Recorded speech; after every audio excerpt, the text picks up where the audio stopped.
4.2 question number 5। अच्छा Thanos भाई, मुझे एक बात बताओ, आप इस क्वेश्चन को कर दोगे? भैया मैं ट्राई करता हूँ, देखता हूँ हो पाता है या नहीं हो पाता है। चलो पहले ना मैं आपको क्वेश्चन समझाता हूँ, ठीक है? आप बताना मैंने सही बताया है या नहीं बताया है। अगर सही बताया है तो मैं सॉल्व कर दूंगा, और अगर मैं गलत बताता हूँ तो आप प्लीज़ करेक्ट कर देना। देखो, एक ना राइट एंगल ट्राइंगल है, उसका एल्टीट्यूड ना 7 सेंटीमीटर कम है उसके बेस से। एल्टीट्यूड का मतलब इतना तो मेरे को पता है, इसको हम हाइट बोलते हैं।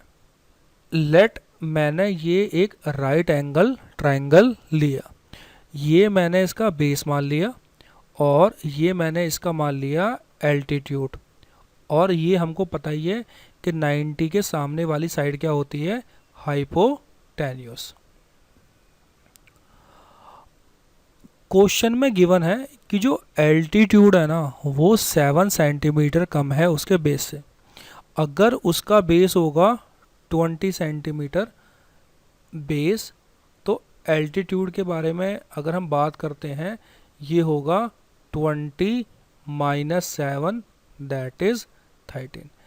भैया आप एक चीज़ देखो, अगर उसका बेस ना 10 सेंटीमीटर होगा तो एल्टीट्यूड होगा 20 - 7, दैट इज़ 3। लेकिन भैया प्रॉब्लम ये है, मुझे ना उसका बेस नहीं पता, और आपने बताया था जब पता नहीं होता ना तो x मान लो। अगर इसका बेस x है ना तो इसका एल्टीट्यूड होगा x - 7। मतलब भैया देखो, अगर इसका बेस मैंने x सेंटीमीटर मान लिया ना तो इसका जो एल्टीट्यूड होगा वो होगा x - 7। और क्वेश्चन में हमको हाइपोटेन्यूज गिवन है, दिस इज 13 सेंटीमीटर। और भैया हमने ना 9th क्लास में पाइथागोरस थ्योरम बहुत अच्छे से पढ़ी थी, वो थी hypotenuse square is equal to base square plus perpendicular square. Perpendicular, height और एल्टीट्यूड, ये तीनों क्या होती हैं? एक ही चीज़ होती हैं। तो मैं इसको लिख लेता हूँ एल्टीट्यूड या फिर परपेंडिकुलर स्क्वायर। मुझे हाइपोटेन्यूज गिवन है 13 स्क्वायर, बेस मैंने माना था एक्स स्क्वायर, और जब मैंने बेस एक्स माना था ना तो पता है मेरा एल्टीट्यूड आया था x - 7 स्क्वायर। भैया देखो, कुछ नहीं होना, इनकी क्वाड्रेटिक इक्वेशन बनेगी, इसके बाद आप बोलोगे कि मैंने फैक्टराइजेशन पहले बताया था, आपको आना चाहिए। उसके बाद आप x की वैल्यू निकालोगे, x बेस होगा, फिर आप क्या निकाल दोगे? एल्टीट्यूड निकाल दोगे। भैया सिंपल सा क्वेश्चन है, एक काम करो, ये हलवा क्वेश्चन के लिए मैं नहीं करता, आप इसको खुद ही कर लीजिए। तो भाई थैनोस ने तो करने को मना कर दिया, एक काम करते हैं, अगर आपको आता है, आप समझ गए हो, तो आप पॉज करिए, खुद से ट्राई कीजिए। और अगर मेरे साथ शिकार पे चलना है तो चलिए इस क्वेश्चन के हम शिकार पे चलते हैं। एक राइट ट्राइंगल गिवन है जिसका एल्टीट्यूड उसके बेस से 7 सेंटीमीटर कम है। मैंने एक राइट एंगल ट्राइंगल बनाया, ठीक है? ये मैंने माना बेस, बेस कितना मान लिया मैंने? x मान लिया। तो जो उसका एल्टीट्यूड होगा ना वो क्या होगा? x - 7, क्योंकि वो बेस से 7 कम है। और हाइपोटेनियस हमको 13 सेंटीमीटर गिवन है। एक बात याद रखना, एल्टीट्यूड हो, हाइट हो या फिर परपेंडिकुलर हो, ये तीनों क्या होती हैं? एक ही चीज़ होती हैं। हमको पाइथागोरस थ्योरम बहुत अच्छे से पता है, H square is equal to P square plus B square. Hypotenuse हमको 13 गिवन है। हमारा परपेंडिकुलर, परपेंडिकुलर क्या होता है? एल्टीट्यूड, वो है x - 7, और बेस है x। ये हमने इनकी वैल्यूज पुट कर दी। 13 का स्क्वायर कितना होता है? 69। अब मैं ना ये जो x माइनस 7 है ये किसका फॉर्मूला है, a माइनस बी का। इसको अगर मैं ओपन करूँगा ना, पता है क्या आएगा, A square plus B square minus 2ab। यहाँ पे x तो है a और 7 है b, हम पुट करते हैं। ये कितना हो गया, एक्स स्क्वायर, ये कितना हो गया प्लस 7 स्क्वायर माइनस 2, ए कितना है आपका x और b कितना है आपका 7। इसको हम ओपन करेंगे तो कितना आ गया, एक्स स्क्वायर, 7 का स्क्वायर कितना हो गया, that is 49 minus 2 into x into 7। 2 into 7 कितना हो गया 14, और वेरिएबल कितना है यहाँ पे x है। और ये जो एक्स स्क्वायर है ना, ये क्या रहेगा आपका एक्स स्क्वायर ही रहेगा। 169 LHS पे है तो 169 LHS पे ही रहा। X square plus x square को मैं ऐड करूंगा, कितना हो जाएगा 2x स्क्वायर माइनस 14x को मैं आगे लेकर जाऊंगा, क्योंकि हम क्या लाते हैं, जो डिग्रीज होती है उनके डिक्रीजिंग ऑर्डर में लिखते हैं। कितना हो गया माइनस 14x, और ये जो प्लस 49 था ये कहाँ पे आ गया, ये यहाँ पर आ गया प्लस 49। अब आप एक चीज़ देखिए, ये जो 169 है ना, ये अकेला है LHS पे। एक काम करते हैं कि भाई आप ना RHS पे आ जाओ, ठीक है।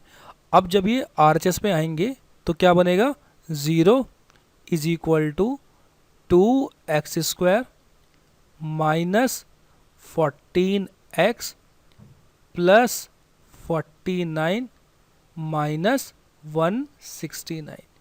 जब मैं 49 और 169 को ऐड करूँगा ना तो देखो क्या होगा, ये बेसिकली क्या होगा 169 माइनस 49 कितना हो गया 0 2 1 120। और साइन किसका बड़ा है, माइनस का बड़ा है, तो कितना आ गया माइनस 120। तो ये जो हमारी इक्वेशन है ना, ये वाली इक्वेशन क्या बन गई हमारी, बेसिकली ये बन गई 0 is equal to 2x square minus 14x minus 120। देखो एक काम करते हैं, हम स्वैप करते हैं, जो LHS है उसको RHS लिखते हैं, जो RHS है उसको LHS लिखते हैं। इसको लिख सकते हैं, कोई प्रॉब्लम नहीं है, ताकि हमारी एक स्टैंडर्ड फॉर्म बन जाए। जिस तरीके से हम प्रीवियस क्वेश्चंस कर रहे थे उस तरीके से ही हम इस क्वेश्चन को भी कर लें। तो ये क्या हो गया 2x square minus 14x minus 120 is equal to 0। ये दोनों सेम है, बस हमने साइड्स को क्या कर लिया, स्वैप कर लिया, एक्सचेंज कर लिया, चेंज कर लिया। अब मुझे एक बात बताओ, यहाँ इन सब में ना 2 कॉमन है। जब हम फैक्टराइजेशन करेंगे ना तो हम चाहते हैं कि सिंपलेस्ट फॉर्म की हम फैक्टराइजेशन करें। देखो यहाँ से हम 2 कॉमन लेंगे तो यहाँ पे क्या बचेगा एक्स स्क्वायर। ये 14 क्या है, 14 है बेसिकली 2 इंटू 7। जब 2 कॉमन आएगा तो अंदर क्या बचेगा 7x बचेगा, और 120 है आपका 2 इंटू 60। जब 2 कॉमन गया तो अंदर क्या बच गया आपका 60 बच गया, और साइन वही रहे, यहाँ पे नेगेटिव साइन था तो वहाँ पे भी नेगेटिव साइन है, और यहाँ पे नेगेटिव साइन था तो यहाँ पे भी माइनस 60 हो गया। अब ये 2 यहाँ पर मल्टीप्लाई में है, दूसरी तरफ जाए क्या होगा डिवाइड में होगा। 0/2 क्या होता है 0 होता है। तो बेसिकली इक्वेशन क्या बन गई X square minus 7x minus 60 is equal to 0। अब हमको 7 को ना कुछ इस तरीके से 2 नंबर्स में तोड़ना है। जब उन दोनों नंबर्स को हम ऐड करें तो क्या आए -7 आए, और जब उन दोनों नंबर्स की मल्टीप्लाई करें तो क्या आना चाहिए -60 आना चाहिए। ऐड करने पे अगर हम ऐड करते हैं a प्लस बी -7 आए, और अगर उन दोनों नंबर्स की मल्टीप्लाई करते हैं क्या आए -60 आए। देखो जैसे ही मल्टीप्लाई करने में माइनस आया ना, आप समझ गए एक नंबर माइनस का है और एक नंबर प्लस का है। और जब ऐड करने में -7 आए तो आप समझ गए जो माइनस का नंबर है ना, वो नंबर बड़ा होगा प्लस वाले नंबर से। बहुत डिटेल में बताया है। अगर आप प्रीवियस वीडियोस देखेंगे तो जो रिमार्क्स में था वहाँ भी बहुत आप पढ़ेंगे ना, तो बहुत इसको मैंने फैक्टराइजेशन को बहुत डिटेल में बताया गया है क्वेश्चन नंबर 1 में। 60 के फैक्टर्स करते हैं, प्राइम फैक्टर्स। 2 30 से करते हैं, 2 15 3 5 5 1। अब मुझे इनको कुछ इस तरीके से लिखना है कि ऐड करने पे क्या आए, -7 आए। एक बार देखते हैं। 2 इंटू 2 4 इंटू 3 12, एक 12 और 5। देखो 12 और 5 की मल्टीप्लाई करेंगे तो 60 आएगा, क्योंकि 60 के फैक्टर्स हैं। अगर ये -12 हो और ये +5 हो, अगर मैं इन दोनों को ऐड करूंगा ना, -12 और +5 को, कितना आएगा, -7 आएगा। तो इसके जो दो फैक्टर्स होंगे ना, -7 को मैं लिखूंगा -12x + 5x। आप एक चीज़ देख लीजिए, अगर आप इन दोनों को ऐड करेंगे ना तो कितना आएगा, -7x आएगा। तो -7x को लिख लिया मैंने, -12x + 5x। इन दोनों से क्या कॉमन लूँ मैं, इन दोनों से मैंने x कॉमन लिया, अंदर क्या बच गया, x - 12। इन दोनों से क्या कॉमन लूँगा मैं, देखो 60 क्या है, 60 है आपका 5 × 12। तो अगर मैं 5 कॉमन लूँगा ना तो अंदर क्या बच गया, x - 12। देखो इन दोनों में x - 12 और x - 12 कॉमन है, तो मैंने यहाँ पे x - 12 ले लिया।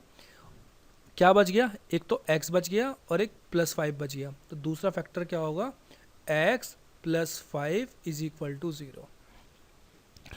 अब देखो दो चीज़ें होंगी, आइदर x - 2 = 0, इसका मतलब क्या हो गया, यहाँ पे -2 है, यहाँ पे क्या हो गया, 0 + 12, तो कितना हो गया, x = 12।